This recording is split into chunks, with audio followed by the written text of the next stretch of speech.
बिस्मिल्लाहिर्रहमानिर्रहीम अस्सलामुअलैकुम वरहमतुल्लाहि वबरकातुहू। की हाल चाल है जी? ठीक ठाक हो? उम्मीद है अल्लाह ताला दे हुक्म दे नाल इंशाअल्लाह तुसीं सारे ठीक ठाक होवोगे। अल्लाह ताला सब ते रहमत फरमाए। अल्लाह ताला सब नूं अपने हिफ्ज़ो ईमान च रखे। आमीन सुम्मा आमीन।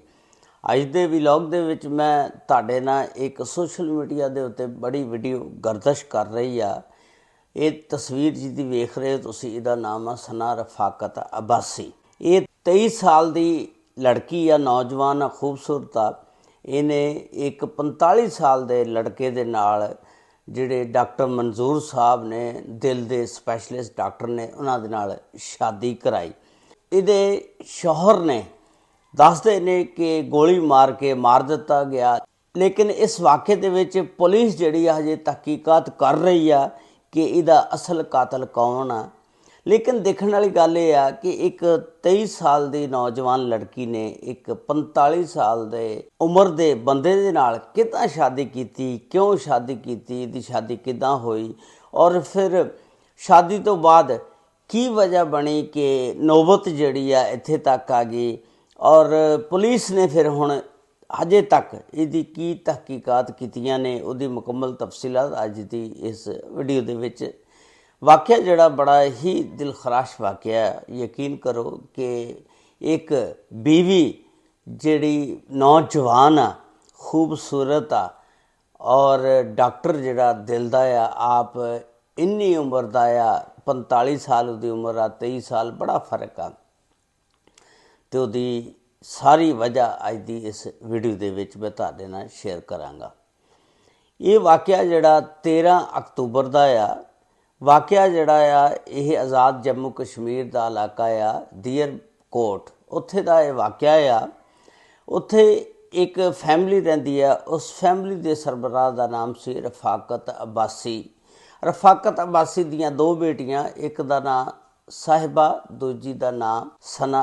सना ने जिस वेले FSC मुकम्मल की, FSC तो बाद यह बाग शहर आ उत्थे चले जाती आ। उत्थे नाल नाल पढ़दी आ ते पढ़ के ते एक नाल नाल प्रैक्टिस करदी है। एक प्राइवेट हस्पताल हुंदा, डॉक्टर मंजूर उहदे मालक हुंदे ने। डॉक्टर मंजूर की उम्र उस टाइम 40 साल हुंदी आ ते इस लड़की की उम्र उस टाइम सना रफाकत की 19 साल हुंदी आ। हुण सना रफाकत जिहड़ी आ ये उत्थे प्रैक्टिस करन जांदी आ, डॉक्टर दे नाल खड़ी हुंदी आ जदों ऑपरेशन हुंदा। डॉक्टर मंजूर साहब दिल दे बहुत बड़े डॉक्टर ने, उन्हां दा नाम आ उत्थे इलाके दे विच, ते हार्ट स्पैशलिस्ट ने, यानी दिल दे बहुत बड़े डॉक्टर ने। इस सना रफाकत जिहड़ी आ उहदे नाल प्रैक्टिस करदी सी, जिस वेले हस्पताल जांदी सी उहदे नाल बहना उठना, गपशप लानी, और फिर ऑपरेशन के दौरान ऑपरेशन थिएटर दे विच खड़ी होना, सिखना काम। तो इस तरह हौली हौली ना इहदे तलकात डॉक्टर मंजूर साहब के नाल बन जाते हैं। यानी ये तो डॉक्टर मंजूर एक दूजे को पसंद कर लग पैंदे ने। हुण डॉक्टर मंजूर कहता कि तू इस तरह करके तू मेरे नाल शादी कर ला। तैनूं पता, मैं तैनूं अगे गल दसती कि मेरी शादी हुई सी, लेकिन मैं अपनी बीवी को तलाक दे दी आ, ते उहदे विचों सिर्फ एक बच्चा आ मेरा। इन्हें ना चंगा गेड़ा गूड़ा दिता होएगा या जो भी, वल्ला आलम। तो खैर ये सना रफाकत जिहड़ी है एग्री हो जाती है, और सना रफाकत जिहड़ी है जाके अपने वालदैन दे नाल घर जाके गल करती है कि मैं डॉक्टर मंजूर दे नाल शादी करवाना चाहनी हाँ। डॉक्टर मंजूर दे बारे च वालदैन पुछदे ने कि उहदी उम्र किन्नी आ, किस तरह का उहदा बैकग्राउंड आ, किवें दी फैमिली आ। वो लड़की सारी हिस्टरी उहदी दसदी आ, और लड़की कहती है तुसीं जाके एक दफ़ा उहनूं मिलो। खैर इहदे माँ प्यो जिहड़े आ ना वो कहंदे आ कि उहदी उम्र बहुत ज़्यादा आ, असी इस रिश्ते नूं किदां कबूल कर लीए। तेरी उम्र 19 साल आ, उहदी उम्र हुण जिहड़ी है 40 साल आ, बड़ा फर्क आ उम्र दा। तो खैर वो जिहड़ी है ना कहती नहीं तुसीं मिलो। इहदे वालदैन जांदे ने, जाके ते डॉक्टर मंजूर नूं मिलदे ने, देखदे ने कि वो तगड़ा डॉक्टर आ ते चंगा पैसे वाला आ, ते इहदे फैमिली दे जिहड़े ने ना खैर इनकार ही कर दिंदे ने। तो जिहड़ी सना रफाकत आ ना ये खैर घरदियां नाल जिद करदी है, रोंदी है, पिटदी आ। खैर घर दे आखिरकार एग्री हो जाते हैं, और इहदी शादी अज तो 4 साल पहलों ਡਾਕਟਰ ਮਨਜ਼ੂਰ ਦੇ ਨਾਲ ਹੋ ਜਾਂਦੀ ਆ। ਡਾਕਟਰ ਮਨਜ਼ੂਰ ਜਿਹੜਾ ਉਸ ਟਾਈਮ ਜਿਸ ਵੇਲੇ ਸ਼ਾਦੀ ਹੁੰਦੀ 40 ਸਾਲ ਦਾ, ਅਤੇ ਇਹ ਸਨਾ ਰਫਾਕਤ ਜਿਹੜੀ ਆ 19 ਸਾਲ ਦੀ ਹੁੰਦੀ ਆ। 4 ਸਾਲ ਪਹਿਲਾਂ ਸ਼ਾਦੀ ਹੋਈ ਆ।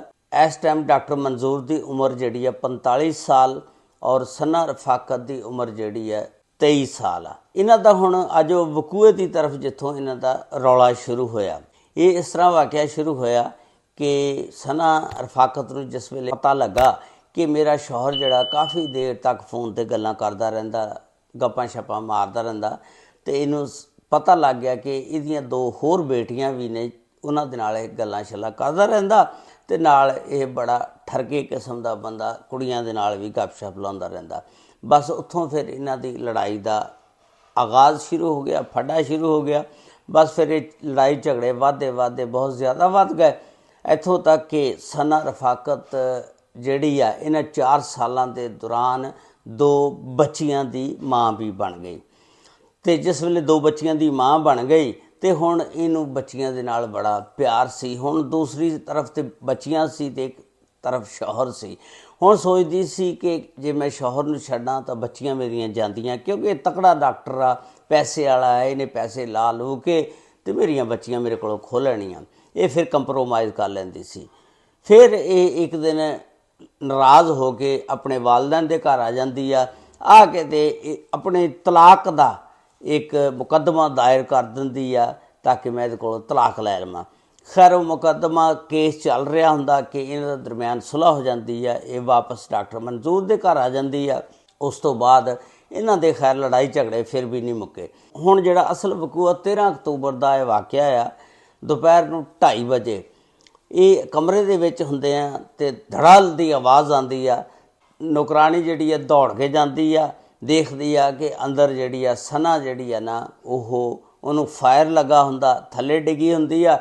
ਡਾਕਟਰ ਮਨਜ਼ੂਰ ਨੇ ਜਿਹੜੇ ਉਹ ਆਪਣੀ ਨੌਕਰਾਣੀ ਨੂੰ ਕਹਿੰਦੇ ਨੇ ਜਲਦੀ ਕਰ, ਡਰਾਈਵਰ ਨੂੰ ਬੁਲਾ, ਇਹਨੂੰ ਹਸਪਤਾਲ ਲੈ ਕੇ ਚੱਲੀਏ। ਡਰਾਈਵਰ ਆਉਂਦਾ ਔਰ ਫੌਰੀ ਚੁੱਕਦੇ ਨੇ, ਉਹਨੂੰ ਹਸਪਤਾਲ ਲੈ ਜਾਂਦੇ ਨੇ। ਉਸ ਤੋਂ ਬਾਅਦ ਉਹਦੇ ਘਰ ਵਾਲਿਆਂ ਨੂੰ ਫੋਨ ਕਰਦੇ ਨੇ ਕਿ ਜਲਦੀ ਪਹੁੰਚੋ, ਸਨਾ ਨੇ ਖੁਦਕਸ਼ੀ ਕਰ ਲਈ ਆ। ਅਤੇ ਉਸ ਤੋਂ ਬਾਅਦ ਜਿਸ ਵੇਲੇ ਘਰ ਵਾਲੇ ਆਉਂਦੇ ਨੇ, ਵੇਖਦੇ ਨੇ, ਦੱਸਦੇ ਨੇ, ਘਰ ਵਾਲਿਆਂ ਦਾ ਮੌਕਫ ਇਹ ਆ ਕਿ ਇਹਨੇ ਉੱਥੇ ਜਾ ਕੇ ਉਹਦੀ ਪੋਨੀ ਸ਼ੋਨੀ ਜਾਂ ਕੈਚਰ ਸੀ ਜਿਹੜਾ ਉਹ ਵੀ ਲਾਇਆ। ਉਸ ਤੋਂ ਬਾਅਦ ਉਹਦੇ ਹੱਥ ਵੀ ਧੋਆਏ, ਉਹਦੇ ਕੱਪੜੇ ਵੀ ਚੇਂਜ ਕਰਵਾਏ। ਉਸ ਤੋਂ ਬਾਅਦ ਉਹਨੂੰ ਪੋਸਟਮਾਰਟਮ ਲਈ ਲੈ ਕੇ ਜਾਇਆ ਜਾਂਦਾ ਅਤੇ ਪੋਸਟਮਾਰਟਮ ਰਿਪੋਰਟ ਆਉਂਦੀ ਆ ਜਿਸ ਵੇਲੇ, ਅਤੇ ਫਿਰ ਪਤਾ ਲੱਗੇਗਾ ਕੀ ਹੋਏਗਾ। ਉਸ ਤੋਂ ਬਾਅਦ ਜਿਹੜੇ ਘਰ ਵਾਲੇ ਨੇ ਉਹਨਾਂ ਨੇ ਇੱਕ FIR ਦਰਜ ਕਰਾਈ ਕਿ ਇਹ ਜਿਹੜਾ ਕਾਤਲ ਆ ਡਾਕਟਰ ਮਨਜ਼ੂਰ ਆ ਸਾਡੀ ਬੇਟੀ ਦਾ, ਇਹਨੇ ਖੁਦਕਸ਼ੀ ਨਹੀਂ ਕੀਤੀ, ਇਹ ਗਲਤ ਬਿਆਨੀ ਕਰ ਰਿਹਾ।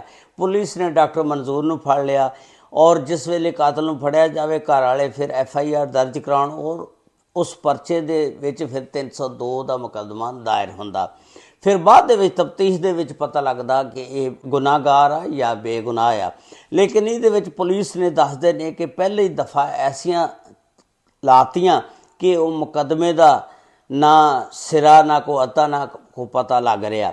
ਯਾਨੀ ਉਹਦੇ ਵਿੱਚ 322 ਦੀ ਦਫਾਤ ਸ਼ਾਮਲ ਕਰ ਦਿੱਤੀ ਗਈ 302 ਦੀ ਬਜਾਏ।